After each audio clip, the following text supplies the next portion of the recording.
You know that feeling. It's Monday morning. The light coming through your window feels different, hopeful. You sit up in bed and whisper, "This week will be different."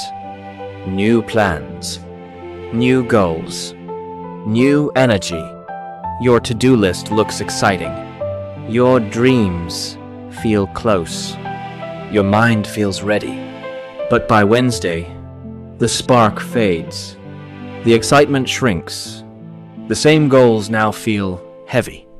And you wonder, quietly, what happened to my motivation? Spike knew this cycle too well. Every Sunday night he felt unstoppable. He would write plans in bold letters.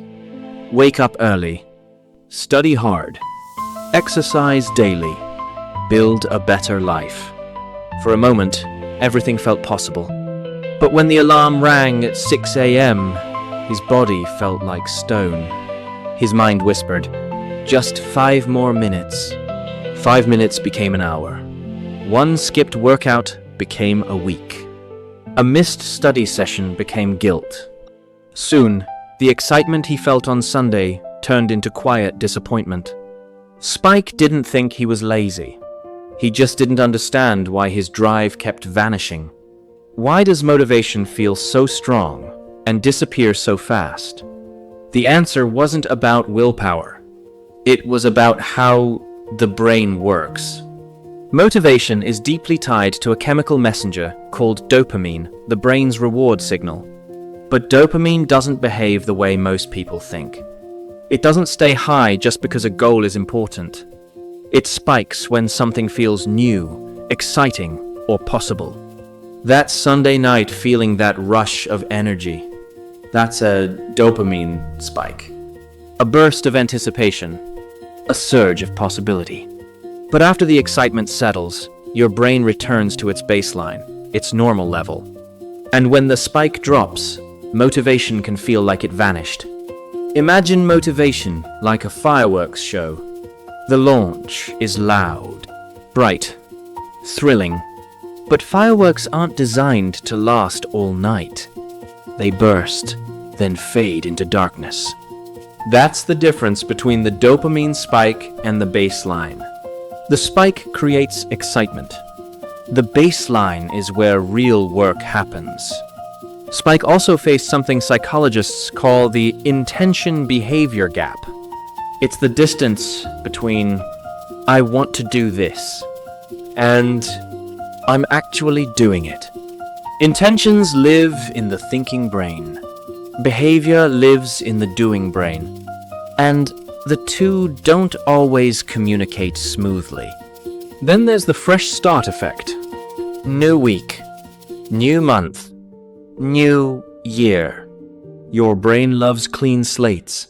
They feel powerful. But fresh starts are emotional boosts, not permanent fuel. Once routine returns, the magic fades. Spike also fell into effective forecasting, predicting how he would feel later.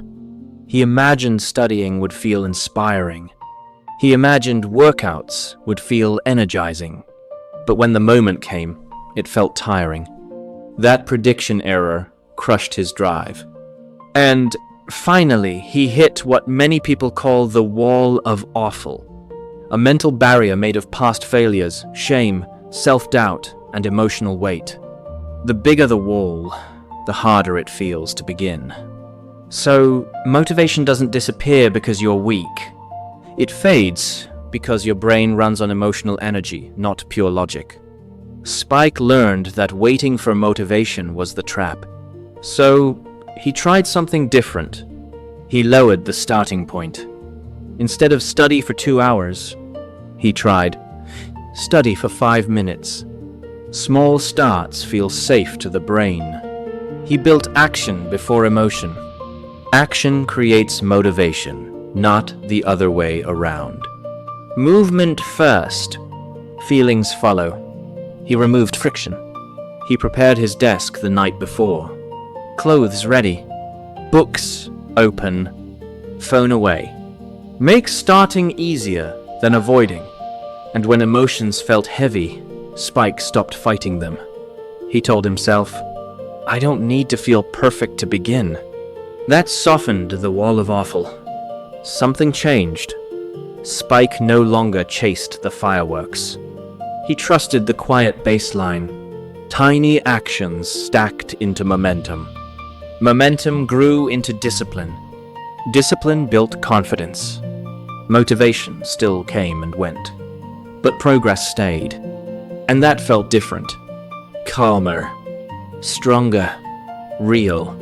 Motivation isn't meant to carry you. Systems do. Small steps do. Showing up when it's quiet does. You're not broken.